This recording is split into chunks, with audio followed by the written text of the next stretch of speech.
하나님 말씀은 로마서 8장 18절에서 25절까지 말씀입니다. 오늘 큐티 본문입니다. 생각하건대 현재의 고난은 장차 우리에게 나타날 영광과 비교할 수 없도다. 피조물이 고대하는 바는 하나님의 아들들이 나타나는 것이니 피조물이 허무한데 굴복하는 것은 자기 뜻이 아니요 오직 굴복하게 하시는 이로 말미암음이라.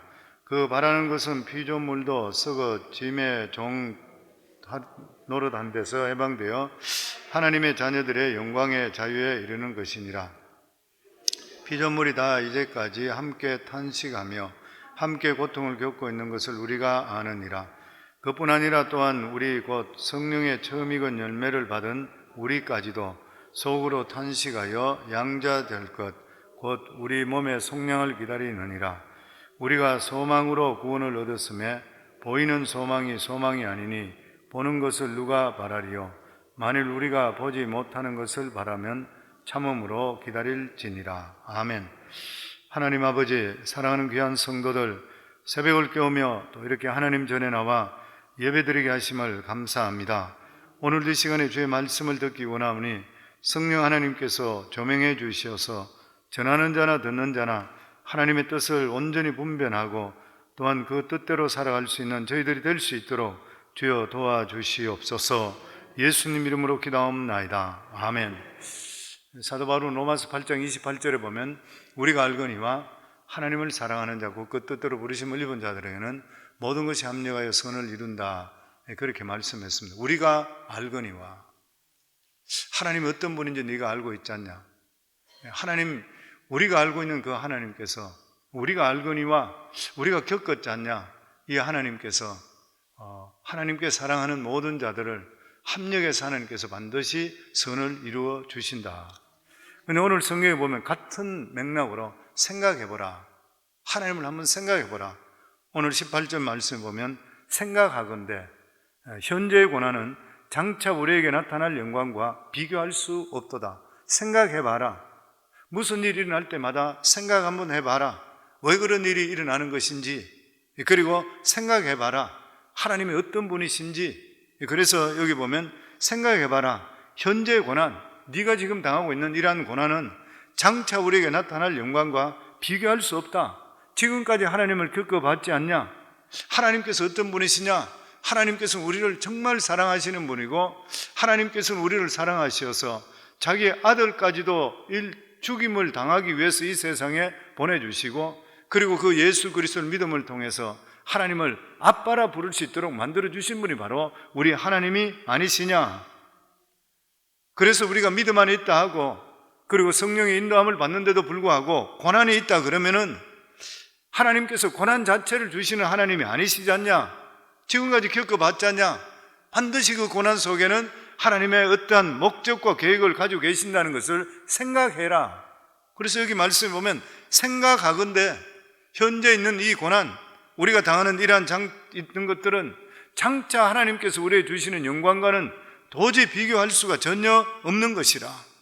하나님께서 우리를 사랑하시기 때문에 내가 지금 당하고 있는 어떠한 괴로움의 현장이 있다 하더라도 하나님께서 우리들에게 더 좋은 것을 주시기 위해서 준비하고 있다는 증거라, 이렇게 생각하라는 것이에요.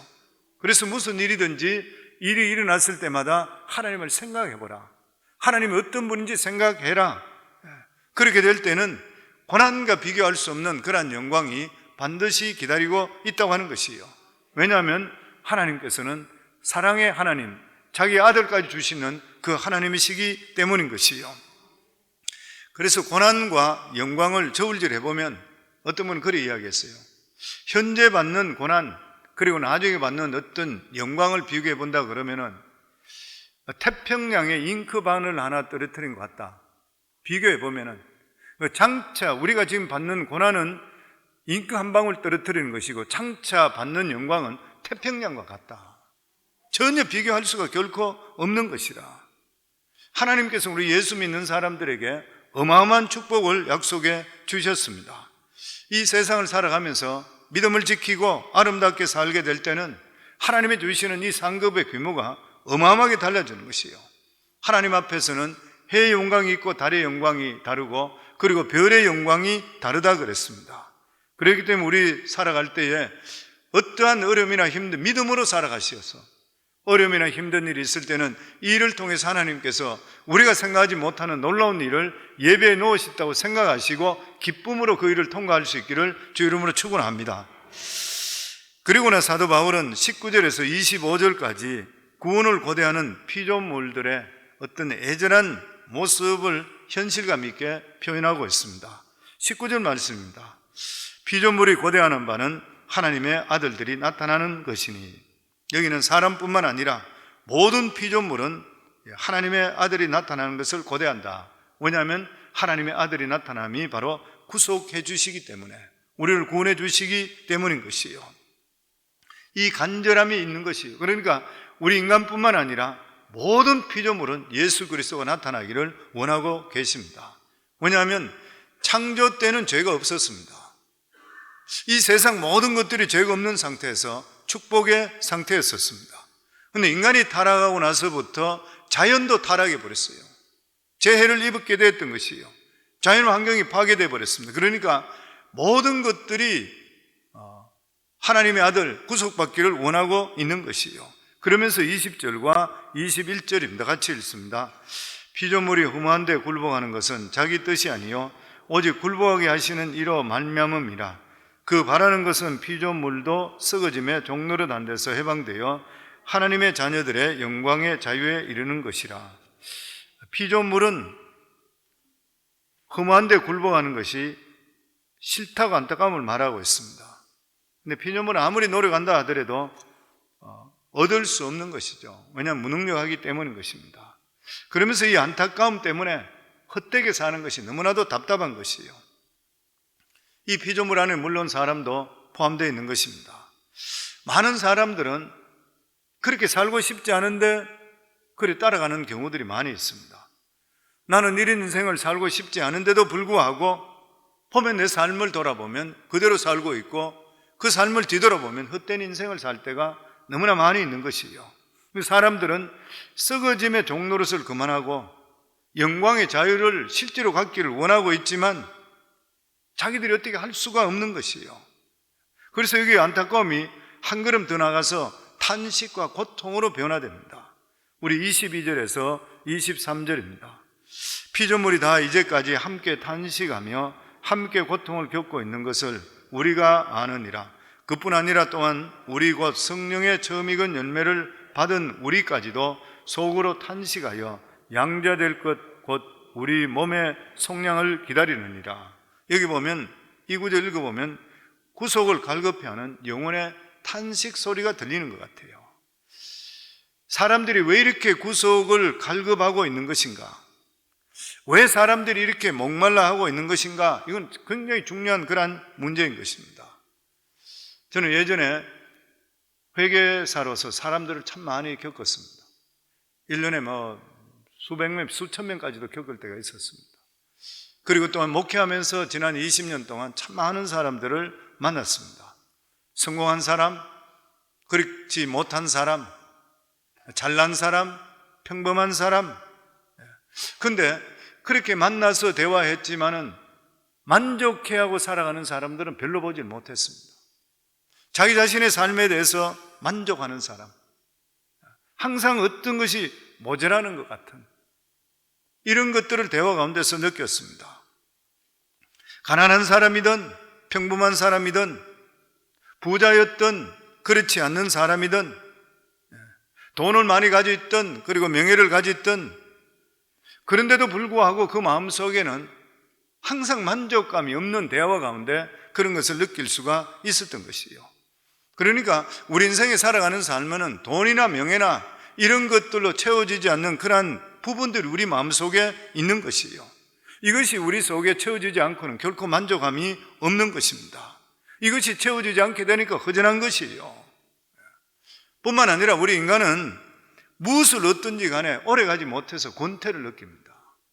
권태를 느끼는 것이죠. 아무리 갖고 싶은 것, 저 꼭 가져야 되겠다 이래 생각하는데도 갖게 될 때는 얼마 있지 않으면 권태 와서 지루해지는 것이에요. 이런 것이 바로 인간의 존재입니다. 인간이 왜 권태를 느끼는 것이에요?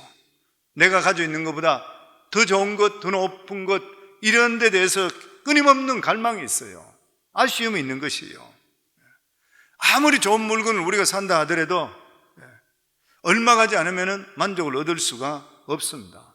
이거보다 더 좋은 것이 있을 거라 그래 생각되는 것이에요. 자동차도 처음 사면 뭐 이리 보고 저리 보고 그렇게 하지만 2주를 가지 못한다 그래요. 더 좋은 것이 또 눈에 보이기를 시작하는 것이에요. 남녀간의 결혼도 마찬가지라 그러죠. 신랑 신부도 보면 신부가 제일 먼저 후회하는 때가 신랑의 프로포즈를 받아들이고 나서 기뻤다가 갑자기 그때부터 후회할 때가 있다 그래요. 더 좋은 사람이 있는데 내가 빨리 결정한 거 아닌 것인가. 그리고 신랑들은 결혼하고 나서 결혼식에서 둘러리 중에 더 이쁜 사람을 보면 그때부터 후회하기 시작한다 그래요. 사람들은 끊임없이 후회하게 돼 있다 그래요. 아쉬움의 연속이라 그래요. 그리고 행복한 순간이라 하더라도 이것이 전부일까 이렇게 사람들이 생각하고 끊임없이 무언가 찾게 되어 있다고 하는 것이에요. 그래서 전도서에도 보면 인간은 만족함이 없다 그랬습니다. 전도서 1장 8절에 보면 모든 만물이 피고다는 것을 사람이 말로 다 말할 수는 없나니 눈은 보아도 족함이 없고 귀는 들어도 가득 차지 아니하도다. 세상 부귀영화 다 누리던 사람이 했는 말이에요. 눈으로 보아도 족함이 없고 귀로 들어도 차지 아니한다. 왜 그러냐면 세상 사람 사는 게 다 그게 그거고 진부하기 때문이라는 것이에요. 무엇인가 새로운 것이 없는 것이에요. 괜찮은 것들도 들여다보면 또 그게 그거라. 별것 아닌 것이 사람 살아가는 것이 보면. 그리고 뭔가 새롭다 하더라도 들여다보면 옛날 거 재탕하는 것이에요. 그 해 아래서 새로운 것이 없는 것이에요. 뭐 패션도 그렇잖아요. 보면 좀 지나면 복고풍으로 다시 돌아가고 바지도 넓었다 좁아졌다 넥타이도 좁았다 넓었다 뭐 모든 것들이 거의 다 그래요. 다 이런 식인 것이에요. 이 세상에 새로운 것은 없습니다.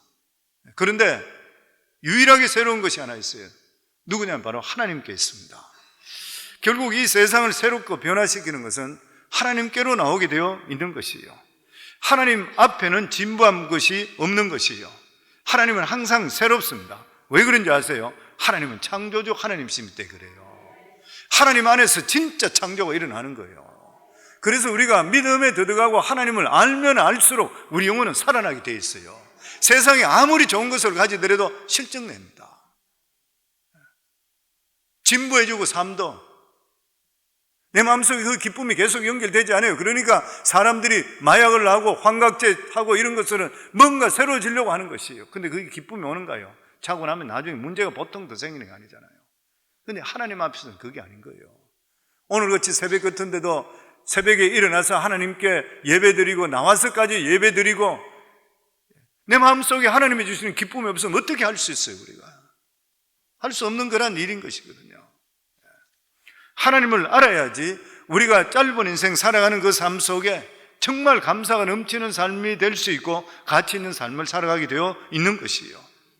이 세상에 성령의 바람이 불 때에 에스겔의 말은 이 뼈다귀가 군대가 일어나는 그러한 역사가 임하는 것이고 죽은 사회에 살아나는 생명이 역사가 일어나게 되어 있다고 하는 것이에요. 그래서 하나님의 역사가 우리 속에 임하면 생명의 역사가 임하게 되어 있는 것이에요. 전도서 3장 11절에도 보면 하나님이 모든 것을 지으시되 때를 따라 아름답게 하셨고 또 사람에게는 영혼을 사모하는 마음을 주셨느니라. 하나님께서 사람에게는 영혼을 사랑하는 마음을 주셨느니라. 인간은 영혼을 사모하는 마음을 하나님께 주셨기 때문에 아무리 좋은 것을 보더라도 절대 만족 못합니다. 아무리 좋은 것을 가졌다 하더라도 하나님께 채워주시지 않으시면 결코 만족이 있을 수가 없는 것이에요. 왜냐하면 참만족은 하나님께로 오기 때문인 것입니다. 왜 인간에게 영혼을 사모하는 욕구가 있는 것이요? 실제로 필요하기 때문에 그래요. C.S. 루이스는 그렇게 말했습니다. 욕구가 있다는 것은 욕구를 채울 수 있는 실제가 있기 때문이다. 예를 들어서 인간은 무엇을 먹지 않으면 배가 고픈 것이요. 그러니까 식욕이 있다고 하는 것은 식욕을 채워줄 음식이 있다고 하는 것이에요. 인간은 사랑하고 사랑받고 싶은 욕구가 있습니다. 이런 욕구가 있다고 하는 것은 그것을 채워줄 수 있는 대상이 있다고 하는 것입니다. 그래서 인간에게 하나님에 대한 욕구가 있어요. 하나님을 그리워하는 것이요, 하나님에 대한 갈망이 있는 것이요, 이렇게 욕구가 있다는 것은 하나님의 실체가 있기 때문인 것입니다. 하나님이 분명히 계시게 되니까 하나님에 대한 욕구가 있는 것이요. 어떤 것들은 실체를 통해서 있다는 것을 알 수 있지만 어떤 경우에는 당연히 있기 때문에 그것을 상실하게 될 때 인식하게 됩니다. 건강 같은 거 그렇죠? 공기도 그렇죠. 우리 삶 속에 빛이나 생명이나 뭐 그런 거 마찬가지잖아요. 이런 것이 있을 때는 잘 못 느껴요. 근데 젊은 사람은 잘 모르지만, 건강 그런 모르지만 나이가 들면 들수록 건강에 대해 신경 쓰잖아요. 건강하면 잃어보시게 되면 건강이 얼마나 중요한지 모르는 것이에요. 빛도 마찬가지잖아요. 전기가 나가버리고 번개치고 천둥으로 나가버리고 깜깜한 며칠나 있어 보면 기가 막힌 일인 것이에요. 빛이 얼마나 중요한 일인지 모르는 것이에요. 보면 생명도 마찬가지잖아요. 생명을 우리가 가지고 있을 때는 몰라요. 근데 정말 죽음 앞에 가게 될 때 생명이 얼마나 소중한지 몰라. 한순간이 가지고 있을 때는 우리가 잘 모르는 것이에요. 마찬가지로 하나님의 존재도 우리가 평소에는 잘 못 느낍니다. 근데 정말 믿음 안에 살다가 하나님과 교제하다가 하나님께서 우리 교제하는 것이 막히고 떠나버렸다고 생각될 때에 우리 속에 두려움과 목마름은 말할 수 없는 거예요. 그러니까 우리 삶에 하나님과 교제의 필요성이 얼마나 필요한지를 모르는 것이에요. 그래서 다윗도 그가 밧세바를 통해 범죄한 후에 시편 51편 11절에 보면 나를 주 앞에서 쫓아내지 마시고 주의 성령을 내게서 거두지 마소서. 하나님의 부재함이 얼마나 고통스러운지 몰라. 성령과 함께하는 사람이 성령이 사라졌다고 생각할 때 그 고통은 말로 할 수 없습니다. 하나님의 음성이 더 이상 안 들려. 하나님이 주시는 말씀이 더 이상 없어. 나와 교통하는 것을 못 느껴. 부르짖어도 아무리 소식이 없어. 너무너무 고통스러워요. 보통 때는 잘 몰라요. 그래서 다윗이 또다시 말합니다. 시편 51편 12절에 보면 주의 구원의 즐거움을 내게 회복시켜 주시고 자원하는 심령을 주사 나를 붙드소서. 하나님의 영이 함께 계실 때 내 속에 자원하는 영이 있었던 것이에요. 기쁨으로 주 일을 감당했던 것이에요. 그런데 내 마음속에 하나님의 능력과 하나님의 영이 느껴지질 못하게 될 때는 억지로 끌려가는 느낌이 나요. 예배도 마찬가지잖아요. 내 마음속에 기쁨이 있으면 자원하는 마음으로 하나님께 나와요. 그러면 예배 자체가 나에게 은혜가 되고 기쁨이 넘치는 거예요. 근데 그런 마음 없이 그냥 와가지고 있게 되면은 억지로 예배 드리면 끌려와서 예배 드리는 것 같아요. 내 마음속에 기쁨이 없는 것이에요. 우리 삶 속에 하나님의 부재함이 있을 때 그 목마름은 말로 할 수가 없는 것이에요. 이러한 목마름을 채워줄 분은 오직 하나님밖에 없는 것이에요. 그래서 하나님 앞에 나아가는 것이에요. 우리가 더욱더 새로워지기를 원하고 내 목마름을 하나님께 채워줄 수 있다고 믿기 때문인 것입니다. 그래서 이런 것들이 없어지기 전에 우리 삶 속에는 끊임없이 내 삶의 예배 중심적으로 믿음 중심, 기도 중심, 말씀을 끊임없이 우리 보면서 하나님과 동행할 수가 있어야 되는 것이에요. 믿음을 한번 떨어지고 나서 다시 회복하는 건 너무너무 힘들어요. 하나님의 음성도 계속적으로 듣다가 다시 듣기는 너무 힘들어져요. 모든 일이 다 그렇습니다. 그러면서 하나님의 채우심을 누리기 위해서 우리가 할 일이 뭐냐면은 바른 자세로 기다리라는 것이에요. 기다리라. 그래서 오늘 23절에 보면 우리 몸의 속량을 기다리느니라. 25절에 보면 만일 우리가 보지 못하는 것을 바라보면 참음으로 기다릴지니라. 하나님의 백성은 기다릴 줄 알아야 되는 것이에요. 하나님은 하나님을 향한 그 마음속에 기다림을 가지고 하나님께 나아가기를 원하고 계시는 것이에요. 우리는 왜 기다려야 되는 것입니까? 우리가 다 가지고 있으면 기다릴 필요 없어요. 우리 인간은 복을 만드는 존재가 못 됩니다. 우리 인간은 복을 받아야 될 존재지 우리가 복을 만들고 복을 줄 수 있는 존재가 못 되는 것이에요. 오직 복을 주시는 분은 하나님이시요. 우리는 받는 사람은 기다려야 돼요. 내가 무엇을 할 수가 결코 없는 것입니다. 그래서 하나님을 기다리는 그러한 우리 자세가 나쁘게 될 때 우리들은 아무것도 누릴 수가 없는 것이에요. 예배를 통해 하나님 말씀이 선포되고 성령의 강력한 기름 부음이 임한다 하더라도 예배드린 자세가 잘못되어 버리면 은혜 하나도 못 받아요. 오늘 새벽에 오시는 분들은 다르겠지만 그냥 주일 정도 예배에 오시는 이런 분들은 그냥 예배만 드리자 그러면 아무리 그 예배가 은혜가 넘치고 어떤 분은 눈물 흘리고 구원의 역사가 일어나고 치유의 역사가 일어나더라도 그 마음의 자세가 올바로 되지 못하면 하나도 은혜 못 받는 것이에요. 이 귀한 시간, 특별히 새벽을 깨우고 이런 날에 우리가 은혜 못 받는다면 어떻게 할 거예요? 안타까운 일인 것이에요, 보면. 그렇기 때문에 외형의 자세보다 더 중요한 것은 마음의 자세인 것입니다. 마음의 자세를 다른 말로 하면 의지인 것이에요. 의지. 나는 은혜 받아야 되겠다. 나는 믿음으로 살아야 되겠다. 의지인 것이에요. 가룟 유다와 베드로의 차이점이 뭔지 아세요? 베드로도 예수님을 3번이나 부인했어요. 근데 베드로가 부인했던 것은 부득이한 상황 때문에 부인했던 거예요. 자기가 곤욕을 당할 것 같으니까 부인했던 것이에요. 근데 가룟 유다는 의지적으로 부인했습니다. 자기 의지를 가지고. 가룟 유다는 실수로 배신한 것이 결코 아니라고 하는 것이에요. 어떤 두려움 때문에 했는 것이 아닌 것이에요. 배신하고자 하는 강력한 의지가 그에게 있었던 것이에요. 마음대로 자기 뜻대로 되지 않게 되니까 자기 의지대로 자살까지 해버렸어요. 사울과 다윗도 마찬가지인 것입니다. 도덕적인程度로 볼 때는 다윗이 죽일 놈이요. 사울하고 비교할 수가 없는 것입니다. 사울이 뭐 그렇게까지 나쁜 짓을 했습니까? 그런 거 아니거든요, 보면.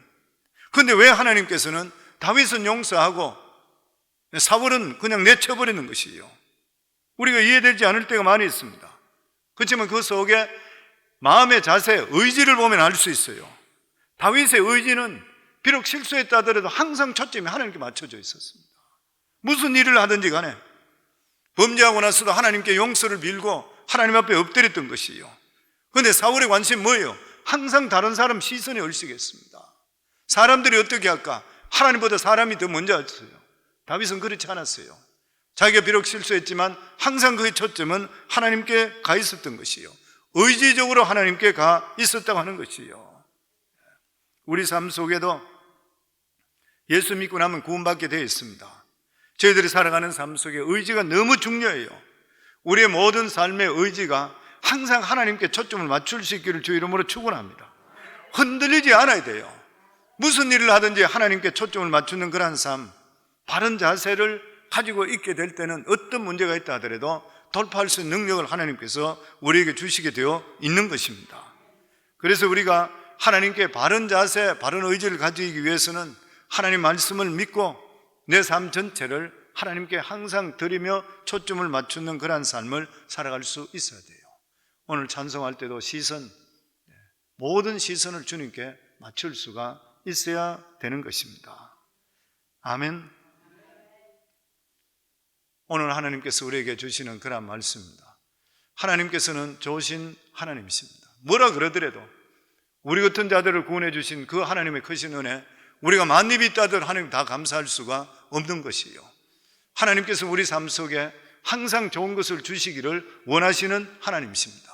그리고 우리 삶 속에 어떤 고난이 있다 하더라도 우리가 믿음으로 살아가는 삶 속에 어떤 고난도 나중에 장차 하나님께서 우리에게 주시는 그러한 영광에 비한다 그러면 아무것도 아니라는 것. 그리고 하나님께서 사랑하는 자들에게 주시는 그러한 고난에는 반드시 하나님의 목표와 계획이 있다는 것을 믿으시고 어려움이 있을 때마다 이 어려움을 통해서 하나님께서 무엇을 나에게 주실까를 기대할 수 있기를 바랍니다. 그리고 우리 삶 속에 우리가 정말 하나님 믿는다면 기다리실 줄 알아야 돼요. 예수 믿는 사람들에게 믿음의 가장 중요한 게 뭐냐면 기다립니다. 신앙생활에 가장 독이 될 수 있는 게 뭐냐면 조급함인 거예요. 조급함입니다. 기다리면 축복인 것이에요.